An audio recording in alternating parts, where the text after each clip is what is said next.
Guys, I really hope that Kell Brook beats Amir Khan, because it seems like they're finally gonna fight. I mean, nothing's agreed or anything, but it seems like they're gonna fight next year, 2019. And I really hope Kell Brook beats Amir Khan, just for the simple fact that Amir Khan waits. He waits until basically he sees deterioration, basically like when Kell Brook's on the slide, right? I remember 6 years ago, Kell Brook wanting to fight Amir Khan 6 years ago, right? And Amir Khan was saying at the time, Kell Brook, he's not on my level, because he was like saying that he's a world level fighter. He's fighting world level fights. Like at the time he had just fought Marcos Maidana, Zab Judah, and at the time Kell Brook really didn't have anybody in his name. So I guess what he was saying was kind of true. He was basically saying the reason I'm not going to fight you, Kell Brook, is because you haven't fought anybody with a post. Then of course Kell Brook wins against Sean Porter, which I look at his best win. I think his best win was the Sean Porter victory when he won the IBF strap, right? That was a great victory, because look at what Sean Porter has gone on to do, right? When he won that, I remember when he won that belt in in California, he called out in the post-fight interview, he called out Amir Khan, and once again Amir Khan didn't fight him. And then finally Amir Khan admitted that the reason he didn't want to fight Kell Brook was because he was with Eddie Hearn, and he doesn't want to fight him because he doesn't like Eddie Hearn. That's what he said. And funny enough, he went on to sign with Eddie Hearn, which is so dumb, how you go around saying that you don't like Eddie Hearn for some reason, but then you sign with him. What the hell is that?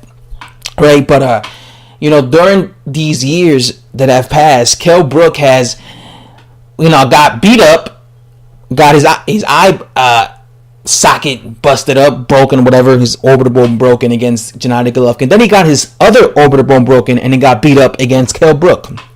So at this point in Kell Brook's career, he's a little bit maybe damaged goods. So it's just funny to me that Amir Khan waits until he finally sees Kell Brook at a stage in his career where he's not at his best. It would have been way better had this fight happened in 2014. That would have been perfect. Had right after Kell Brook, when he beat Sean Porter to become the champion at welterweight, IBF strap title holder, it would have been perfect for them to fight right away after that, because the winner of that fight I would have given the most credit.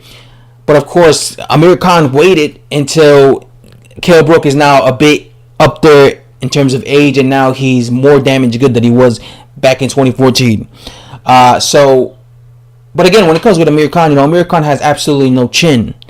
He can't take a punch for nothing. So this fight, another thing, even despite all this, despite the fact that Amir Khan made Kell Brook wait several years and waited until he deteriorated a bit, he still wants a rehydration clause, so like this guy can't go over 10 pounds, which means like because in the weigh-ins he's gonna fight at 147, and then if he goes over 147, I guess so if the next day they weigh him again and he weighs like 160, I guess they pay like he has to pay a fine or something or whatever.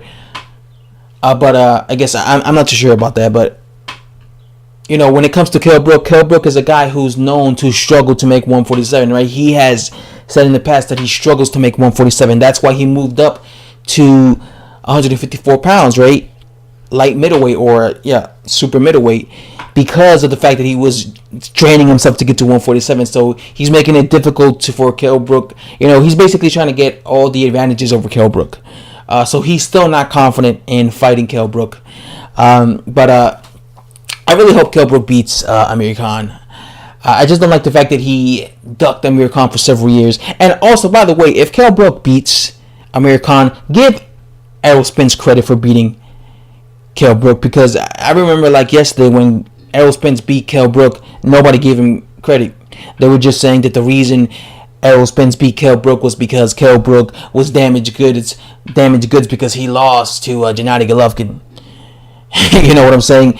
And they were acting like Errol Spence Jr. did nothing right in that fight, despite the fact that he managed to break the other orbital bone to of Kell Brook's face, and you saw how damaged Kell Brook's face was. So clearly he was able to land on Kell Brook and do damage, and he dropped him, and he basically made him quit, if you really think about it.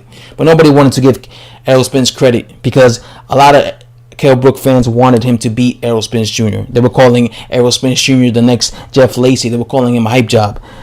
So when this supposedly hype job beat Kell Brook, they decided to not give Errol Spence Jr. no credit at all, and they just said that Errol Spence, what's his name, Kell Brook was damaged goods. So if Kell Brook beats, and let's say he dominates Amir Khan, then clearly he's not damaged goods. Clearly he's not a shot fighter, because he's going to be fighting him at 147. And people were also saying the reason that he lost to Errol Spence was because he drained himself to 147. So he was weakened. He was weakened.